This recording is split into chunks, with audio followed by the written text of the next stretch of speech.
So hello everyone, I am Arpit. Prelims का paper हो चुका है and there is a mixed bag of emotions. Paper इतना easy नहीं था। हाँ, कुछ सेक्शंस जैसे हिस्ट्री इजी थे, पॉलिटी मॉडरेट था, ज्योग्राफी मॉडरेट था, बट कुछ क्वेश्चंस ज्योग्राफी में बड़े अच्छे थे। करंट अफेयर से ठीक ठाक क्वेश्चन पूछे गए हैं, बट जो लेवल ऑफ फोकस फैक्ट्स पे था यूपीएससी का इस बार, छोटे छोटे फैक्ट्स, अगर आपको पता है तो ही आप सही कर पाओगे। और इस समय जो इस बार का पेपर है उसकी हाईलाइट थी 3 statement questions. UPSC is known to give us surprises, तो वो देता रहता है। अगेन टेस्ट है कि हम कितने प्रिपेयर्ड है। मेरे हिसाब से अगर कोई 80 to 85 और मतलब सेफर साइड में अगर 85 अबव बोलूं, तो अगर स्कोर कर रहा है तो मेंस की प्रिपरेशन शुरू कर देनी चाहिए। मेंस की प्रिपरेशन अगर कोई 80 प्लस कर रहा है तो उसको भी कर देनी चाहिए शुरू, ऑन अ सेफर साइड। रुकना नहीं चाहिए। क्वेश्चन पेपर इस लेवल का था। ठीक है, हम डिस्कस करेंगे सेट ए। ठीक है, डिस्क्लेमर ये है कि यहां पर जो पहले से टिक्स लगे होंगे उसको नजरअंदाज करना है, क्योंकि किसी बच्चे का अटेम्प्टेड पेपर है जिसको हम डिस्कस करने जा रहे हैं। जो मेरे डोमेन के क्वेश्चन है मैं वो डिस्कस करूंगा, क्या अप्रोच रखनी थी, क्या इसके आंसर है। ठीक है, और इसके अलावा और भी टीचर्स आके और भी एक्सपर्ट्स आके अपने अपने डोमेन के क्वेश्चंस को डिस्कस करेंगे। ठीक है, तो let's get started with our discussion. इसमें जो हम पहला क्वेश्चन डिस्कस करने वाले हैं वो है क्वेश्चन नंबर 3। ये कायदे से इंटरनल सिक्योरिटी डोमेन से क्वेश्चन पूछा गया है। कहने को आप इसको पॉलिटी से भी रिलेट कर सकते हो, बट ठीक है, इसके बारे में इन्फोर्समेंट डायरेक्टोरेट वगैरह के बारे में आप इंटरनल सिक्योरिटी में पढ़ते हो, क्योंकि इन्फोर्समेंट डायरेक्टोरेट मनी लॉन्ड्रिंग वगैरह के लिए होता है। ठीक है, now with reference to the government of India consider the following information. Directorate of enforcement मतलब कि ईडी, जिस इस नाम से हम इसको जानते हैं। Some of the functions of this organisation, enforcement of the fugitive economic offenders act 2018, ये इसके फंक्शन में है। One of the function is prevention of money laundering act को भी इंप्लीमेंट करना। ठीक है, तो ये सम ऑफ द फंक्शन जो टाइटल दिया हुआ है वो उसके हिसाब से यहां तक ठीक है। It works under internal security division 1 of ministry of home affairs, ये गलत है, ये फाइनेंस मिनिस्ट्री के अंडर है। It is under ministry of finance.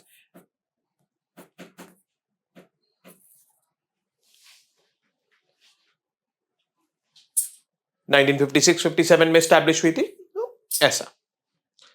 Next आता है directorate of revenue intelligence, एनफोर्सेस the provisions of the customs act 1962, ये सही है। It is under department of revenue, ministry of finance. ये एक्चुअली में क्या है, directorate of revenue intelligence is under CBDT, direct central bureau of direct taxes. Central bureau of direct taxes is under department of revenue. Department of revenue अपने आप में बहुत बड़ा department है। This department is under ministry of finance, तो ये option सही है। Third is directorate of general systems and data management, carrying out big data analytics to assist tax officers for better policy and nabbing tax evaders, ये बिल्कुल सही statement है। And department of revenue, ministry of finance, actually ये भी सही है। Directorate general of systems and data management आता है central bureau of indirect taxes and custom, CBIC. CBIC is under department of revenue, department of revenue is under ministry of finance. तो ये option and ये option सही है। How many of the above options is मतलब correctly matched, ऐसा है option, तो 2 ही है, तो इसका आंसर बी होगा, ओनली 2। ठीक है, तो ये हमें पता होना चाहिए, ऑर्गेनाइजेशंस इन न्यूज रहती ही है ये, तो वहां से ये हमें पता होना चाहिए। Next question for discussion is question number 6।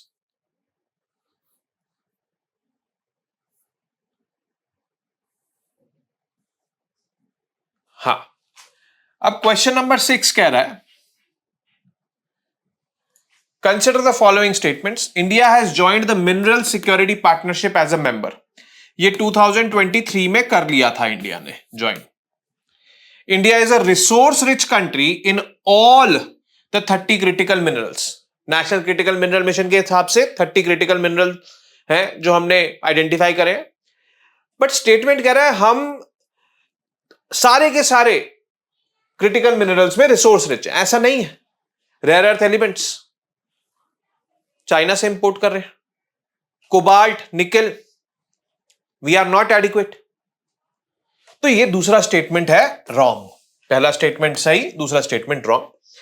Parliament in 2023 has amended mines and minerals development and regulation act 1957। बिल्कुल सही बात है, अमेंडमेंट हुआ था।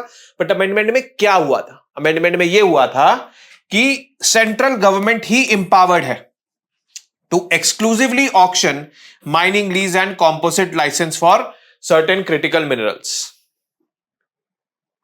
तो ये स्टेटमेंट भी बिल्कुल सही है। इस अमेंडमेंट के हिसाब से यही इंप्लीमेंट हुआ था। तो इसमें 1 and 3 ये ऑप्शन सही है। Which of the statements given above are correct? तो 1 and 2 तो गलत है।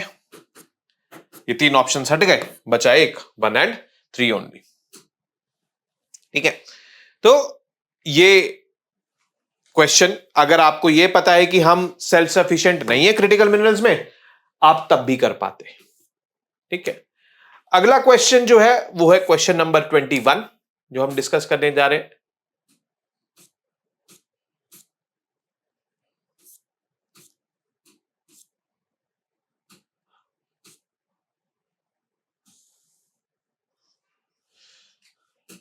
It is related to membership of a multilateral organisation जिसका इंडिया पार्ट नहीं है। जरूरी नहीं है कि जिसका इंडिया पार्ट हो वही वाली मल्टीलेटरल ऑर्गेनाइजेशन की मेंबरशिप आपको याद हो। तो ये है NATO, North Atlantic Treaty Organisation, एक ऐसी मल्टीलेटरल ऑर्गेनाइजेशन जो काफी न्यूज में रहती है। अब कंट्रीज के नाम दिए हुए और इनमें से कौन कौन सी कंट्रीज इसकी मेंबर नहीं है। ये ऑर्गेनाइजेशन 1949 में स्टैब्लिश हुई थी। उस समय 12 मेंबर्स थे इसके। ठीक है, और आज की डेट में 32 मेंबर्स हैं। स्वीडन, फिनलैंड सबसे लेटेस्ट है। तो स्वीडन तो कट गया। नॉर्थ मैसेडोनिया 2020 में मेंबर बना। ठीक है, बुल्गारिया भी मेंबर है। ठीक है, ये भी कट गया। ऑस्ट्रिया मेंबर नहीं है। क्रोएशिया भी मेंबर है और सर्बिया मेंबर नहीं है। ये 2 कंट्रीज इसकी मेंबर कभी नहीं बनी। ऑस्ट्रिया इस रशिया यूक्रेन वॉर के दौरान भी एक न्यूट्रल कंट्री माना जा रहा है। ठीक है, so how many of the above are members of NATO? Only 3, only 4, only 5, all the 6। Only 4 are members of NATO जिनके आगे मैंने क्रॉस लगाया। ठीक है, तो ये चीज हम इसमें देख पा रहे हैं। अगला क्वेश्चन डिस्कशन के लिए है क्वेश्चन नंबर 24।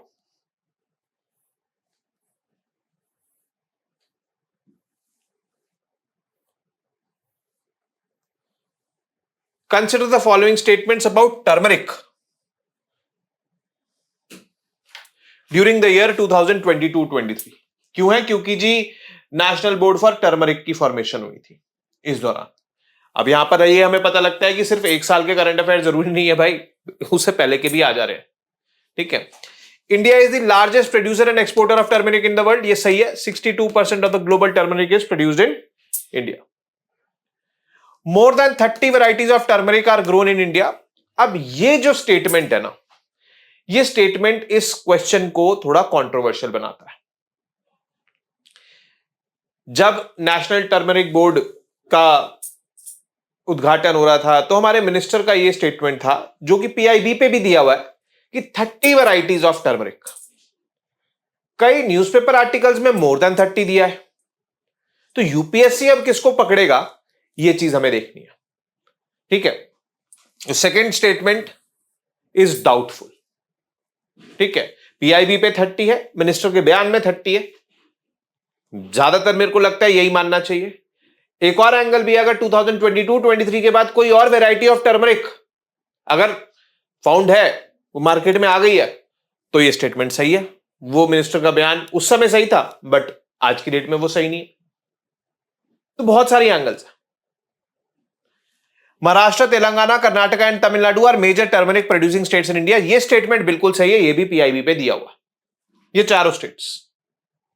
ठीक है, अब या तो इस क्वेश्चन के तीनों आंसर, तीनों स्टेटमेंट सही होंगे, 1, 2 एंड 3, या फिर 1 एंड 3 सही होंगे। तो देखते हैं ऑप्शंस इसके जो दिए हुए, वो क्या है, which of the statements given above is are correct. 1 and 3, 1, 2 and 3। तो यहां पर सी और डी के बीच में डाउट आ जाता है। ठीक है, मेरे हिसाब से इसका आंसर 1 एंड 3 है, keeping in mind the ministers बयान। ठीक है, सी। अब next question,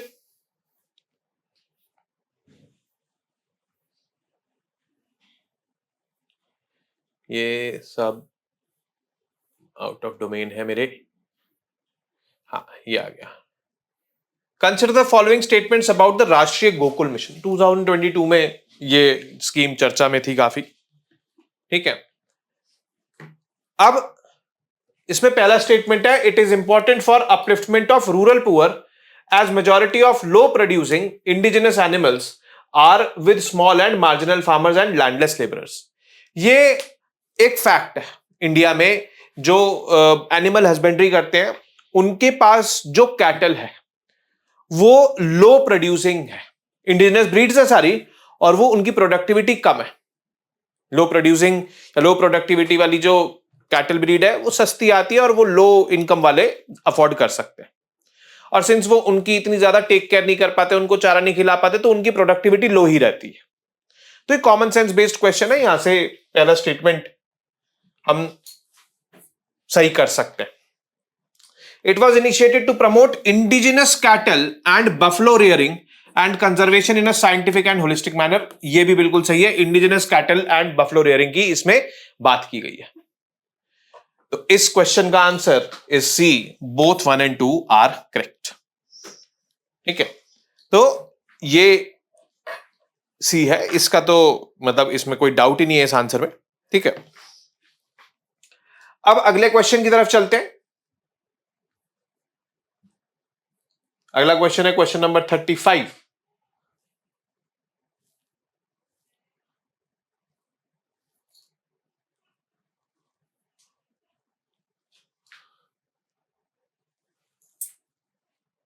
Which one of the following launched nature solution for finance hub for Asia and the Pacific?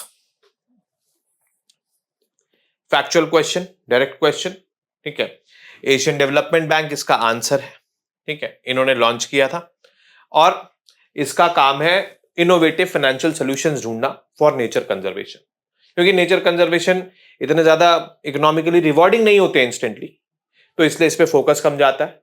But यहां पर एशियन डेवलपमेंट बैंक ने एक नया इनोवेटिव सोल्यूशन ढूंढने की कोशिश करी है थ्रू दिस प्लेटफॉर्म, तो इसलिए ADB is the correct answer. ठीक है, तो ये हो गया क्वेश्चन नंबर 35। अब अगले की तरफ बढ़ते हैं।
सब आउट ऑफ डोमेन है।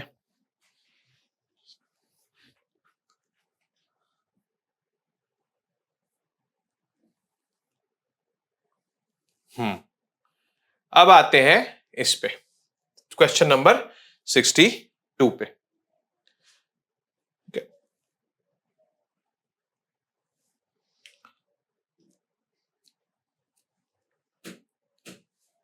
India is one of the founding members of INSTC। ये 2000 में इंडिया, ईरान और रशिया के बीच में ट्राइलेटरल अग्रीमेंट हुआ था। एक मल्टी मोडल कनेक्टिविटी कॉरिडोर है ये। इंडिया से ईरान जाता है बंदर अब्बास वाया सी रूट, वहां से लैंड रूट से अजरबैजान होते हुए और सेंट्रल एशियन कंट्रीज होते हुए Saint Petersburg, which is in the western part of Russia, west of Ural mountain से तो वो यूरोप माना जाता। अब यहां पर भी कंफ्यूजन था बच्चों में कि ये क्या है, ठीक है, which will connect India to central Asia to Europe via Iran. एक ये ऑप्शन तो रूल्ड आउट है, बी और C. It does not go via China, it does not go to south east Asia. एक ऑप्शन ये आता है India to Europe through Azerbaijan. असल में ये सिर्फ अजरबैजान के थ्रू नहीं जाता है, ये और भी सेंट्रल एशियन कंट्रीज में घूमता है और फिर जाता है। अजरबैजान के थ्रू तो जा ही रहा है, बट और भी सेंट्रल एशियन कंट्रीज में घूमता है और वहां पे रशिया पहुंचता है, यूरोपियन पार्ट ऑफ रशिया। ठीक है, तो ये चीज इस ऑप्शन को करेक्ट बनाती है। ईरान के थ्रू, वाया ईरान के थ्रू ही जाता है, ठीक है, बट अजरबैजान के अलावा और भी सेंट्रल एशियन कंट्रीज में जाता है, तो इसलिए ये ज्यादा अप्रोप्रिएट है। ठीक, फिर next question is question number 63। Consider the following statements.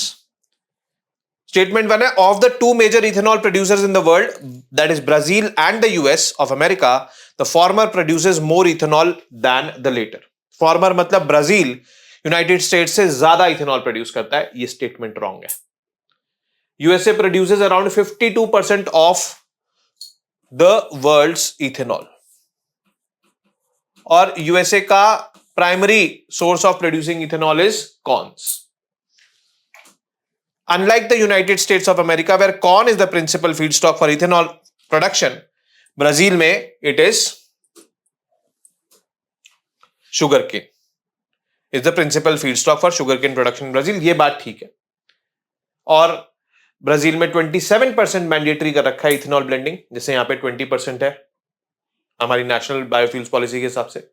और वहां की शुगर केन भी उसको कहते हैं एनर्जी केन, वो जो फीड स्टॉक है या जो वो आई वुड से चीज है जिससे कि इथेनॉल बनता है, उसमें वो ज्यादा प्रोड्यूस होता है। ठीक है, अब which of the following is correct in respect of the above statement. First option is both statement 1 and statement 2 are correct and statement 2 explains statement 1। Second, both statement 1 and statement 2 are correct, but statement 2 does not explain statement 1। ये दोनों option to rule out ही हो जा रहे हैं। असल में हमें ये पता लग गया है कि USA is the major producer, तो statement 1 is not correct. Statement 1 is not correct, ये वाला ऑप्शन है, एंड ये ऑप्शन भी रॉन्ग हो जाता है क्योंकि इसमें स्टेटमेंट 1 इज करेक्ट बता रहा है, तो इसका ऑप्शन डी है। ठीक है, तो ये असर्शन रीजनिंग वाले क्वेश्चंस या इस टाइप के स्टेटमेंट वाले क्वेश्चंस इस तरीके से डील किए जा सकते हैं अगर आपको पता लग जाए कि कोई भी एक स्टेटमेंट रॉन्ग है। ठीक है, अब नेक्स्ट इज दिस क्वेश्चन।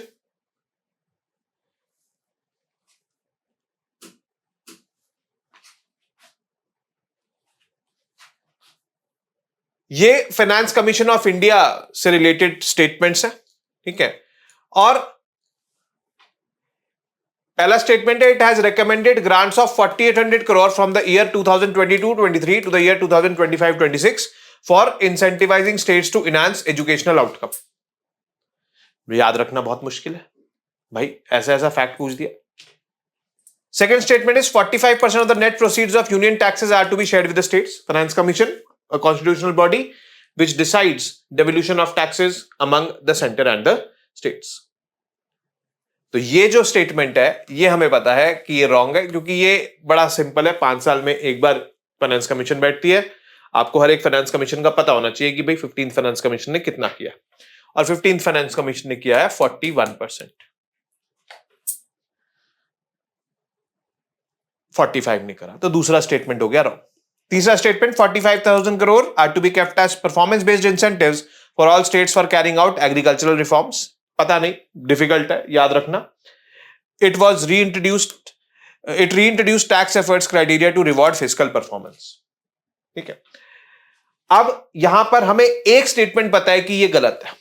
अब देखते हैं क्या इससे क्वेश्चंस सॉल्व हो पा रहा है, क्योंकि कई बार ये चीजें घबराहट पैदा करने के लिए भी दी जाती है, पैनिक क्रिएट करने के लिए भी दी जाती है। अब यहां पर हर एक ऑप्शन में देखो 2 है,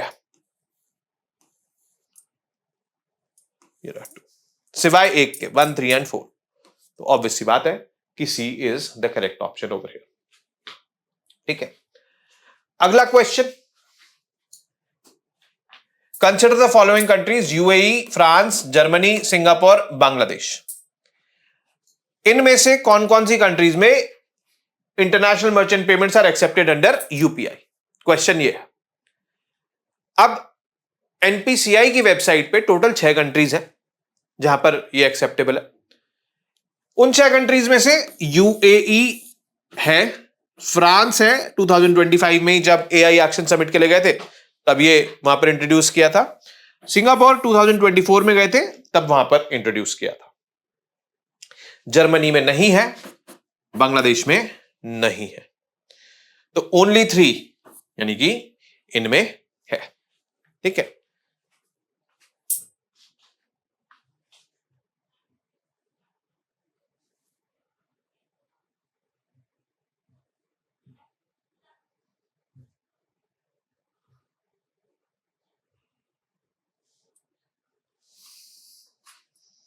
और एनपीसीआई की वेबसाइट के हिसाब से जो 6 कंट्रीज जिनमें यूपीआई एक्सेप्टेबल है, ये तो 3 हो गई, भूटान एक हो गई, ठीक है, नेपाल एक हो गई, श्रीलंका एक हो गई। ठीक है, तो भूटान, फ्रांस, सॉरी 7 कंट्रीज में, मॉरिशस में भी है।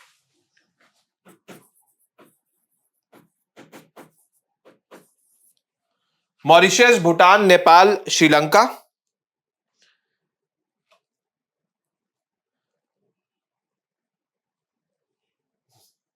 सिंगापुर और यूएई। ठीक है, तो ये 7 कंट्रीज जहां पर यूपीआई करंटली एक्सेप्टेड है। अब बढ़ते हैं हम अपने अगले क्वेश्चन की तरफ। क्वेश्चन नंबर 70 ही है।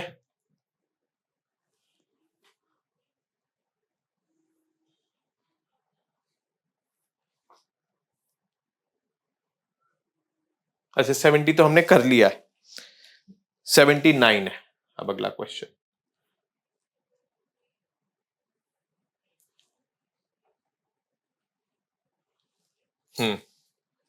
तो जी, अब consider the following pairs: Botswana, diamond, Chile, lithium, Indonesia, nickel. ये फैक्चुअल है कंप्लीटली, और ये हमें पता होना चाहिए कि कौन सी कंट्री कौन से रिजर्व्स के लिए जानी जाती है। इंडोनेशिया निकल के लिए जानी जाती है। पिछले साल हमारी इंडोनेशिया से बात भी चल रही थी कि निकल वो हमको एक्सपोर्ट्स करेंगे, और ठीक ठाक रिजर्व्स इंडोनेशिया के पास निकल के हैं। चिली लिथियम ट्रायंगल का पार्ट है। साउथ अमेरिका में लिथियम बहुत ज्यादा पाया जाता है, और सबसे ज्यादा लिथियम चिली में ही पाया जाता है इनफैक्ट दुनिया में। तो ये हो गया। और डायमंड का हब जो है वो बोट्सवाना है इन अफ्रीका। ये तीनों ही ठीक है, तो all the 3 are correctly matched. And ये जो है बोट्सवाना डायमंड के सबसे ज्यादा रिजर्व्स में पहले दूसरे नंबर पे रहता है। इंडोनेशिया भी निकल के मामले में पहले दूसरे नंबर पे रहता है। ठीक है, तो ये चीजें इस उससे याद करनी चाहिए कि कौन सा एलिमेंट या कौन सा मिनरल कहां पर ज्यादा पाया जाता है। अगला question, question number 80, again geography based, map based I would say. और मलोरका, नॉर्मैंडी, सार्डिनिया ये रीजन्स हैं, और कौन सी कंट्री में आते हैं ये इनके आगे लिखा हुआ है, और लिखा हुआ है how many of the above rows is the given information correctly matched. तो मलोरका इटली में नहीं है, मलोरका स्पेन में है। नॉर्मैंडी स्पेन में नहीं है, नॉर्मैंडी फ्रांस में है। और सार्डिनिया फ्रांस में नहीं है, सार्डिनिया इटली में है। तो तीनों ही गलत मैच किए गए हैं, तो इसलिए none is the correct option over here.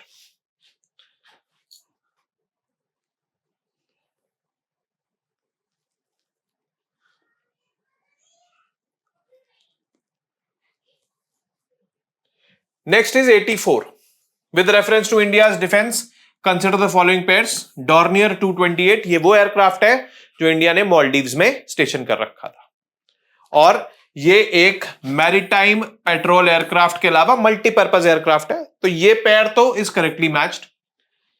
IL-76 evolution ये एक ट्रांसपोर्ट एयरक्राफ्ट है जो इंडिया और रशिया को डेवलप कर रहे हैं इंडिया में।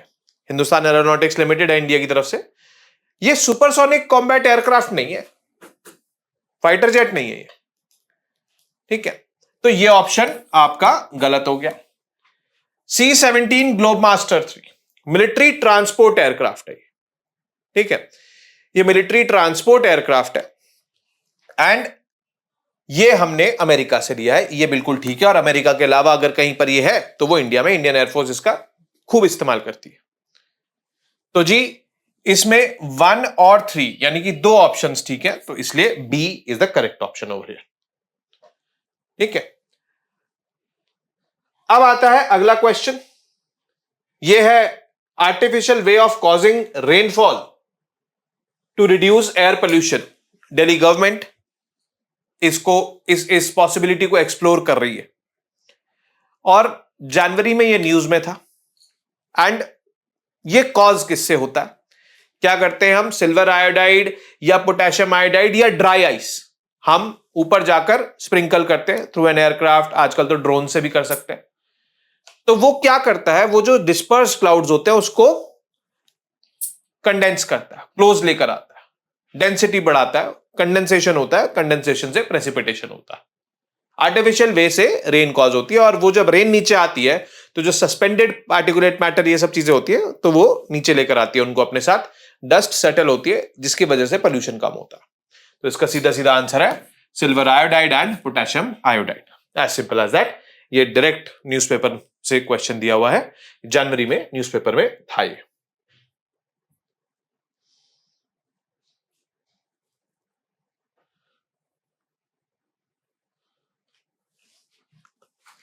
अब अगला क्वेश्चन फॉर डिस्कशन हमारे पास है 90। Which organization has enacted the nature restoration law? Nature restoration law to tackle climate change and biodiversity loss.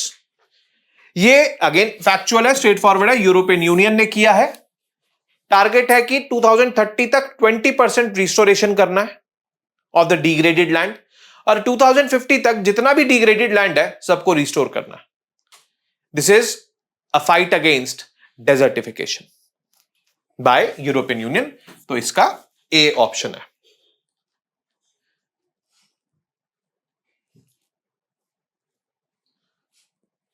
हाँ, अगला क्वेश्चन है 92 और 95, इसके बाद करेंगे discuss. Consider the following statements in respect of BIMSTEC. पहला statement, it is a regional organisation, सही बात है। साउथ एशिया और साउथ ईस्ट एशिया की कंट्रीज है, 7 कंट्रीज है, बिल्कुल सही बात है। 7 कंट्रीज कौन कौन सी है? नेपाल, भूटान, बांग्लादेश, इंडिया, श्रीलंका, ये 5 कंट्रीज तो साउथ एशिया से हो गई। म्यांमार और थाईलैंड ये 2 कंट्रीज साउथ ईस्ट एशिया से हो गई। तो जनवरी 2025 तक यहां पर 7 कंट्रीज है, बिल्कुल सही स्टेटमेंट है। It came into existence with the signing off the Dhaka declaration, नहीं, बैंकॉक डिक्लेरेशन। 1999 भी गलत है, 1997 में आया था ये। अगर आपको ईयर भी याद है ना, 1997 में बना, तब भी आप इस स्टेटमेंट को गलत बोल दोगे। Next statement, Bangladesh, India, Sri Lanka, Thailand and Nepal are founding members of BIMSTEC. BIMSTEC के फाउंडिंग मेंबर्स हैं बांग्लादेश, इंडिया, श्रीलंका और थाईलैंड। 1997 में ये लोग आए। फिर उसके बाद म्यांमार आया, और म्यांमार के बाद 2004 में नेपाल और भूटान ऐड हुए। तो ये नेपाल का यहां होना इस स्टेटमेंट को गलत कर दे रहा है, तो ये स्टेटमेंट भी गलत। अब देखो ऑप्शन बचते हैं या तो 1 ओनली या 1 and 4। ये खत्म, ये खत्म। In BIMSTEC the sub sector of tourism is being led by India.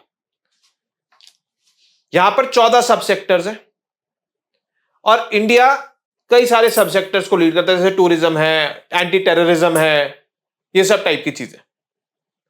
तो ये पता होना चाहिए, फैक्चुअल इंफॉर्मेशन आईआर में आप पढ़ते हो इसके बारे में। 1 और 4 है इसका answer.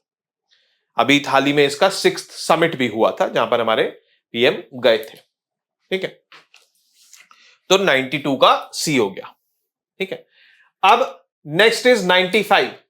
Consider the following statements regarding AI action summit held in Grand Palais, Paris in February 2025. It was hosted by India and France. Our Prime Minister went there.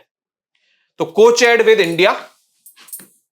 This event builds on the advances made at the Bletchley Park Summit. ये Bletchley Park Summit 2023 में हुआ था। यहां पर AI से related जो concerns थे उनको हाईलाइट किया गया था, उनको एड्रेस करने के तरीके ढूंढने की बात करी थी। और सियोल समिट हेल्ड इन 2024, यहां पर AI का सस्टेनेबल यूज की बात करी थी। और जो एआई एक्शन समिट है, यहां पर हमने एआई से रिलेटेड क्या बातें करी है? एआई को अफोर्डेबल बनाओ, इंक्लूसिव बनाओ, सस्टेनेबल बनाओ, और एआई से जो रिलेटेड थ्रेट्स है, चाहे वो क्राइम है, चाहे वो जॉब लॉसेस है, उनको एड्रेस करो। ये बात हमने करी है। ठीक है, तो ये दोनों की ही ब्लेचली पार्क समिट और सियोल समिट की बातें हमने रखी, तभी हम कह रहे हैं कि it builds on that summit. Second, along with other countries, US and UK also signed the Declaration on Inclusive and Sustainable AI. ये बिल्कुल गलत स्टेटमेंट है, क्योंकि US AI को अफोर्डेबल, इंक्लूसिव नहीं बनाना चाहता है along with UK. उसके पास ठीक ठाक एडवांसेस आ गए हैं। वो चाहता है कि अगर ये टेक्नोलॉजी अफोर्डेबल बन गई तो मेरा जो एडवांसेस मैंने किए हैं इसमें, उसका कोई मतलब नहीं रह जाएगा। तो दूसरा स्टेटमेंट गलत, पहला स्टेटमेंट सही, इसलिए option is a, one only which is correct. ठीक है, next is consider the following pairs. ये बिल्कुल फैक्चुअल क्वेश्चन है, आपको पता है तो आप कर पाओगे, नहीं पता है तो आप इस टाइप के क्वेश्चंस छोड़ दो। आंसर बता दूं, चारों ऑप्शंस करेक्टली मैच्ड है, चारों ऑप्शंस करेक्टली मैच्ड। ठीक है, तो ऐसा।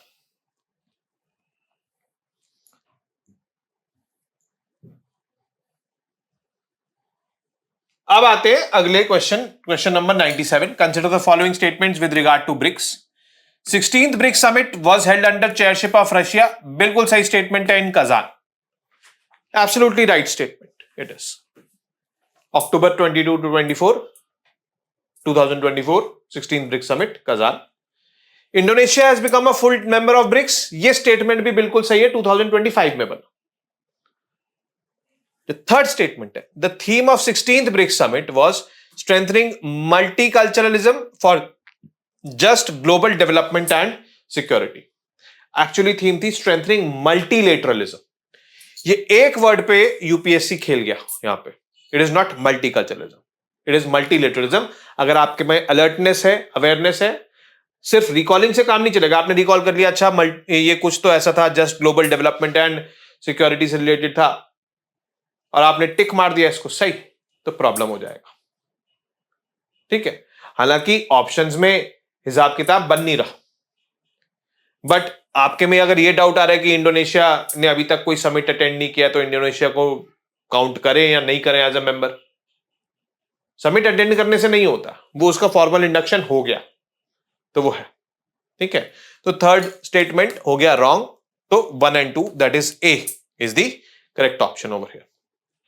ठीक है, अब नेक्स्ट क्वेश्चन, यहां पर देखो यूपीएससी किस तरीके से खेल रहा है। Question number 99। Consider the following statements in respect of first kho kho world cup, sports based question. 2023 में भी पूछे थे, अब भी इस बार भी 2 पूछ दिया। ठीक है, the event was held in Delhi, India. ये स्टेटमेंट बिल्कुल सही है। इंडियन मेन बीट नेपाल, ये स्टेटमेंट भी बिल्कुल सही है, with a score of 78-40 in the final to become the world champion in the men category. अभी मैं दूसरे स्टेटमेंट के बारे में कुछ नहीं कह रहा, तीसरे स्टेटमेंट पे आते हैं। इंडियन वुमेन बीट नेपाल, ये स्टेटमेंट भी बिल्कुल सही है यहां तक with a score of 54-36 in the final to become the world champion in women category. अब पता है क्या है स्कोर? इंडियन मैन ने जो नेपाल मैन को हराया था वो इस स्कोर से हराया था, और इंडियन वुमेन ने जो नेपाल वुमेन को हराया था वो इस स्कोर से हराया था, 78-40। ये यहां पर इस लेवल की क्वेश्चंस पूछ रहा है यूपीएससी। ये दोनों स्टेटमेंट गलत, जिसकी वजह से ओनली वन और one only is the correct option, that is a. ठीक है, अब आते हैं लास्ट यानी कि 100th क्वेश्चन पे। Consider the following statements. In the finals of the 45th Chess Olympiad held in 2024, Gukesh Domaraju became the world's youngest winner after defeating Russian player Ian Nepomniachtchi. Actually, ये Russian player को नहीं हराया था इसने हराया था एक चाइनीज प्लेयर को। ठीक है, अगर इतना पता आपको तो आप ये स्टेटमेंट रॉन्ग मार्क कर दोगे, और जो कि सही है।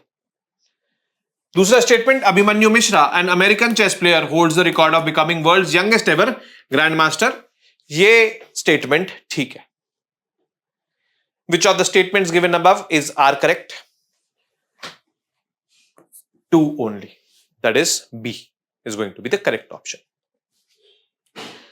सो ये थे कुछ क्वेश्चंस, इनमें से एक दो कंट्रोवर्शियल क्वेश्चंस भी हैं, जैसे वो टर्मरिक वाला है। आईएनएसटीसी वाला क्वेश्चन कंफ्यूजिंग है, बट अगर आपको उसकी क्लैरिटी है तो आप ए ऑप्शन मार्क करोगे, एंड बाकी तो डुएबल थे if you know the facts. ठीक है, and I am repeating again, अगर किसी के 80 से ऊपर मार्क्स बन रहे हैं, तैयारी करने लग जाओ। 85 से ऊपर आप प्रीलिम्स क्लियर करने के आपके चांसेस बहुत ज्यादा हैं। 90 से ऊपर तो मेरे को लगता है प्रीलिम्स क्लियर ही है आपका। ठीक है, तो this is my take on the prelims cutoff. With this, I'm signing off. जिनका नहीं क्लियर हो रहा है, don't worry.